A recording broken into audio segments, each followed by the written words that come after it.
Assalamualaikum warahmatullahi wabarakatuh. Perkenalkan, nama saya Tila Paulina atau biasa dipanggil Umi Tila. Nama saya Agus Priyono, kalau di sekolah saya biasa dipanggil Abi Agus. Saya Ahmad Syafi'i atau biasa dipanggil Abi Ahmad.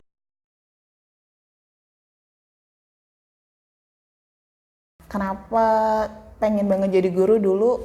Cita-cita saya dari SMP kayaknya ya, pengen banget jadi guru SD.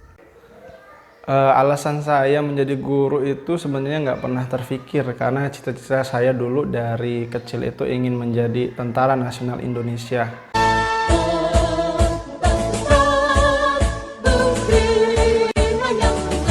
Khususnya di bidang engineer, di bagian maritim, pasukan marinir. Tapi saya teringat guru saya pernah berpesan, karena hidup ini bukan sekedar untuk mencari sesuatu, tapi hidup itu adalah untuk kehidupan yang kekal, yaitu di akhirat. Nah, maka kita harus mengumpulkan bekal yang sebanyak-banyaknya, dan cara yang paling mudah untuk mendapatkan itu adalah menjadi guru. Ya, kenapa saya mau jadi guru? Karena guru itu adalah salah satu pekerjaan yang mulia. Kemudian sudah menjadi passion saya sih basicnya. Karena memang dari sekolah dulu suka mentransfer ilmu kepada teman-teman di sekolah. Jadi pas lulus dari SMA kemudian kuliahnya ngambilnya keguruan.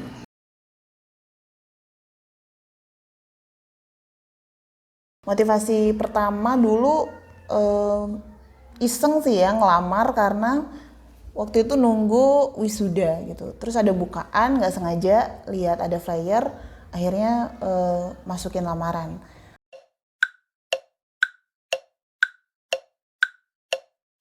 Terus tapi makin kesini makin jatuh hati sama profesi guru, wabil khusus di Sekolah Alam Al-Karim.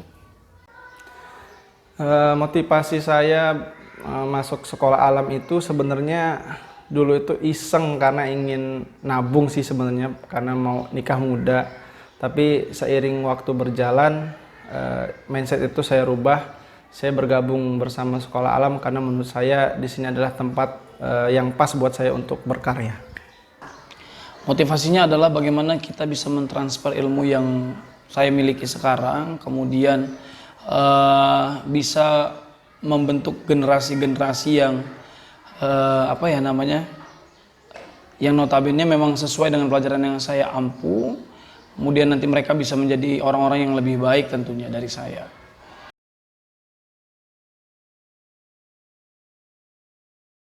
Kalau pengalaman banyak banget gitu ya.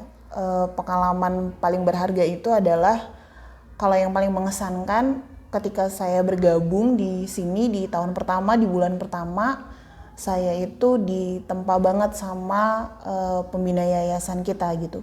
Jadi kurang lebih hampir setengah tahun kami dipersiapkan untuk menjadi guru di sini gitu. Pada saat itu ada pengumuman siapa yang menjadi kepala sekolah, karena kebetulan saya perintis angkatan pertama. Dan diumumkan nama saya. Sombong amat. Di situ banyak banget guru yang sebelumnya adalah leader saya di kampus. Jadi itu pengalaman yang luar biasa. Dan tambah lagi pada saat peresmian gedung, 1 pekan sebelumnya diumumkan untuk memberikan sambutan pidato di hadapan ratusan orang tua, warga, tokoh masyarakat, pejabat, dan lain-lain. Itu pengalaman yang luar biasa banget. Terus ditambah lagi saya banyak tahu tentang pendidikan, tentang konsep bakat, tentang konsep diri saya sendiri gitu di sini. Jadi benar-benar saya bisa mengenali diri saya, itu siapa dan ingin apa, melakukan apa di dunia ini, salah satunya di SAA. Terus saya juga bisa menularkan energi positif ini kepada banyak untuk guru-guru maupun anak-anak gitu. Jadi pengalamannya banyak banget, dan satu hal sih yang saya dapatkan, impian saya banyak terwujud ketika saya di sini gitu ya. Allah berikan jalan melalui Sekolah Alam Al-Karim. Saya bisa keliling Indonesia, bisa ke beberapa negara, bisa ikut pelatihan kemana-mana gitu, bisa bertemu dengan banyak orang penting, dan saya terus ditempa itu di sekolah ini. Pengalaman yang saya dapatkan di sekolah alam ini banyak sekali. Dari saya yang tidak tahu apa-apa, ibaratnya kalau bayi baru lahir, dan sekarang saya seperti terlahir kembali, dan saya merasa bahagia karena sangat bersyukur sekali karena di sini saya diberikan tempat untuk menjadi diri saya sendiri, dan terutama dilatih untuk tidak sekedar menjadi seorang guru, tapi guru yang juga menjadi seorang pengusaha, dan itu yang insya Allah akan saya lakukan. Ya, tentunya banyak sekali pengalaman yang saya dapatkan di sini. Salah satunya adalah pengalaman bagaimana menjadi seorang guru yang disiplin, gitu. Kemudian menjadi guru yang kreatif, terus kemudian menjadi guru yang bisa bukan hanya sekedar guru, tetapi menjadi sahabat anak, gitu.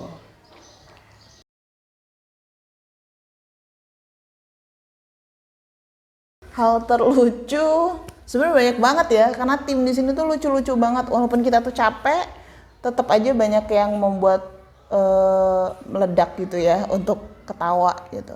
Cuman kalau lucunya sih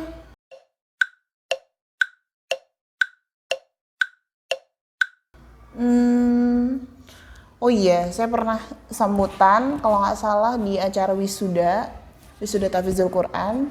Pada saat itu lupa.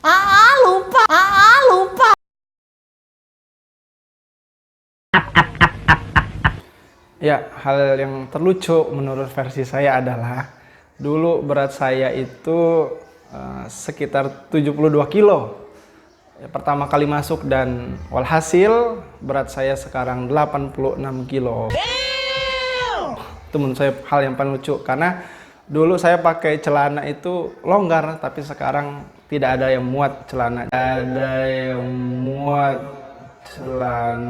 Jadi saya harus cari celana yang baru lagi. Hal terlucu yang pernah saya alami selama jadi guru SAA itu apa ya? Waktu outbound bersama anak di lapangan, terus kemudian saya pernah sekali tempo ngajar anak-anak, kemudian terserang rasa kantuk. Nah, di situ anak-anak tuh langsung meniup mata saya gitu. Nah,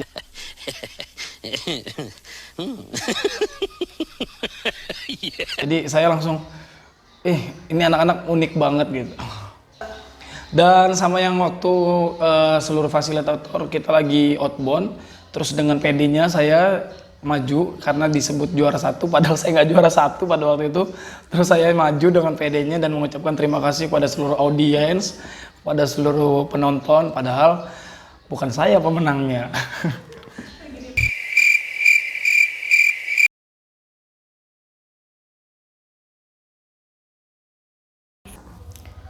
Paling mengesankan sebenarnya banyak gitu, baik yang penuh dengan kegembiraan sampai dengan yang ya sedih gitu ya. Kalau yang paling mengesankan itu, sedih.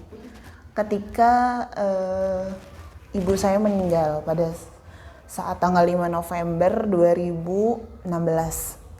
Ketika ibu saya meninggal itu, kami sebelumnya 2 hari itu nggak tidur 1 menit pun, karena kami lagi mengejar target portofolio. Dan itu bagi rapotnya di pagi hari itu juga selesai jam 11. Dan ibu saya meninggal jam 12 siang dikabarkannya. Nah, teman-teman itu saya pikir kan mereka akan istirahat, karena sama sekali kami itu nggak tidur hampir 2 hari. Bahkan pembina yayasan saya pikir mereka juga istirahat. Ternyata ketika saya kabarin orang tua saya wafat, mereka semua itu dengan kondisi yang lelah, capek. Saya nggak tahu gimana caranya mereka bisa sampai ke kampung saya yang begitu pelosok dalamnya gitu. Dan saya nggak nyangka semua tim hadir dengan mata yang bengkak gitu ya, karena nggak tidur, mungkin juga ditambah nangis. Dan saya kayak ngerasa ada kekuatan energi gitu. Karena saya ketika ibu saya meninggal, saya kehilangan tujuan hidup gitu. Dan ketika saya melihat teman-teman itu, mereka adalah bagian dari yang mempertemukan saya kembali dengan tujuan hidup saya. Terus yang tidak kalah mengesankan itu adalah Abi Karim dan Umi Indah sebagai pembina yayasan bukan hadir sebagai bos untuk saya gitu. Mereka hadir sebagai keluarga, sebagai kakak saya.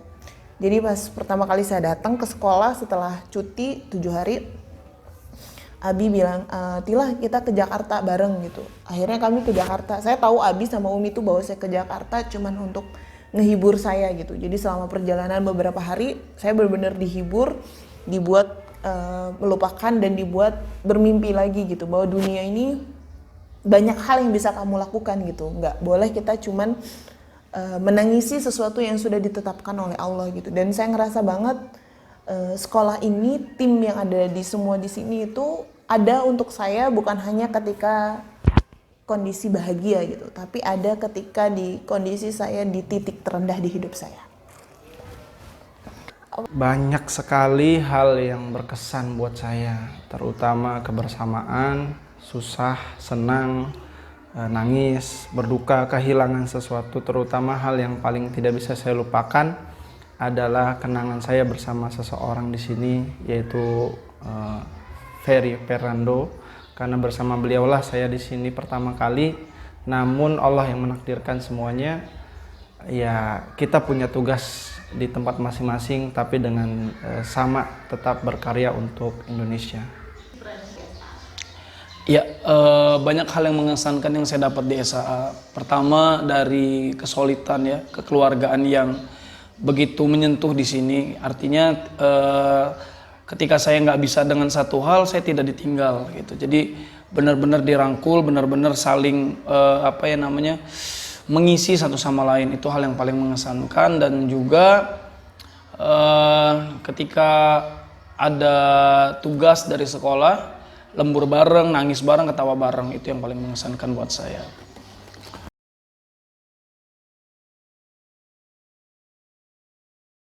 Pesan untuk generasi Islam saat ini, jangan lupa selalu menunjukkan karya terbaik untuk bangsa dan untuk agama kita. Dan saya cuma mau bilang, para generasi muda yang ada di luar sana, kalau jadi guru itu adalah profesi yang mulia, jadi guru itu bisa kaya raya, jadi guru itu bisa punya banyak pengalaman, dan jelasnya kita bisa punya banyak amal. Kenapa saya bilang jadi guru itu juga bisa kaya raya gitu, para generasi muslim yang di luar sana gitu. Karena salah satu program yang ada di SA itu juga adalah adanya program Teacherpreneur. Bagaimana kami ditempa untuk bisa menjadi pribadi-pribadi yang memiliki usaha di lini-lini yang lain. Jadi buat para kamu generasi muda yang ada di luar sana, terus berjuang dan berkarya, dan jangan lupa untuk jadi kaya raya untuk agama kita. Pesan saya untuk generasi muda Indonesia, khususnya generasi muslim, jadilah kuntum khaira ummah, jadilah umat yang terbaik, yang senantiasa menyuruh kepada kebaikan dan mencegah kepada kemungkaran, serta beriman kepada Allah Subhanahu wa taala. Ya, untuk para generasi penerus bangsa, generasi muda saat ini yang mungkin hari ini berkecimpung di dunia pendidikan atau sedang menempuh perkuliahan di dunia pendidikan, jangan pernah mau jadi guru yang biasa aja, jangan pernah menjadi guru yang malas untuk berkreasi, tapi jadilah guru yang penuh inovatif, kemudian kreatif dan penuh banyak ide, dan hilangkan rasa malas dalam diri Anda.